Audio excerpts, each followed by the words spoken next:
সিলেটের বিশ্বনাথ উপজেলার বাঁশিয়া নদী একসময় এই নদীতে পাল তোলা নৌকা চলত, ছিল প্রাণচাঞ্চল্য। কিন্তু বছরের পর বছর অব্যবস্থাপনা, দখল ও দূষণে হারিয়ে গেছে নদীর স্বাভাবিক প্রবাহ।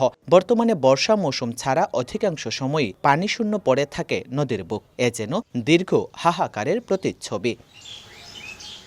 নদীর উৎসমুখ বন্ধ ও বিশ্বনাথ বাজার, কালীগঞ্জ বাজার সহ বিভিন্ন বাজার এবং নদী তীরের বসতি এলাকায় অবৈধ স্থাপনা গড়ে উঠেছে। কোথাও ময়লা ফেলে তীর ভরাট করা হয়েছে, আবার কোথাও স্থাপনা ও গাছ লাগিয়ে দখলমুক্ত করে রাখা হয়েছে।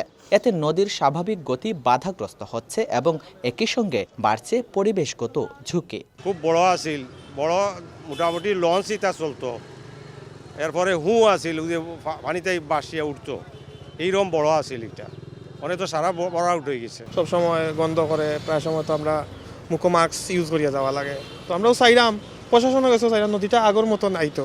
ময়লা আবর্জনা ফেলার নির্দিষ্ট জায়গা তৈরির কাজ চলছে বলে জানায় স্থানীয় প্রশাসন। ময়লা ফেলাটা বন্ধ করতে পারি, তাহলে আমার মনে হয় দীর্ঘমেয়াদী আমরা এটার একটা সুফল পেতে পারি। সেক্ষেত্রে আমরা পৌরসভার উদ্যোগে আমরা 3টি স্থায়ী ডাস্টবিন করার উদ্যোগ নিয়েছি। নদী খননের কাজ প্রক্রিয়াধীন এবং স্থানীয় প্রশাসনের সহযোগিতায় অবৈধ দখল উচ্ছেদ করা হবে বলে জানিয়েছে স্থানীয় পানি উন্নয়ন বোর্ড। প্রশাসনের সাথে মিলে আমরা উচ্ছেদের বিষয়টা প্রশাসনের সহায়তায় করা সম্ভব হয়, তাহলে কিন্তু খনন কার্যক্রমটা পুরোপুরি সাকসেসফুল হবে। নদীর দুই পারের অবৈধ দখল উদ্ধার ও নদী রক্ষায় নানা উদ্যোগের কথা জানান স্থানীয় সংসদ সদস্য। যারা ব্যবসায়ী এখানে আছে, যারা দখলদার অবৈধ, তাদের সাথে কথা বলে একটা কম্প্রোমাইজের মাধ্যমে কিছু একটা করা যায় কিনা, ভাসিয়া নদী নিয়ে যাতে এটাকে খনন করে এটা পানি ফ্লো করা যায়।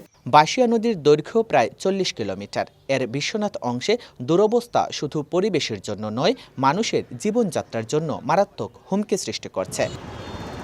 বিশ্বনাথের বাঁশিয়া নদীর দুই পারের অবৈধ দখল এবং অতিরিক্ত ময়লা ফেলায় নাব্যতা হারিয়েছে নদীটি। এটি পুনঃখননে প্রশাসনের গতানুগতিক আশ্বাস। নদীটিকে পূর্ণরূপে ফিরে পেতে চায় বিশ্বনাথবাসী। জয়ন্ত কুমার দাস, সময় সংবাদ, বিশ্বনাথ, সিলেট।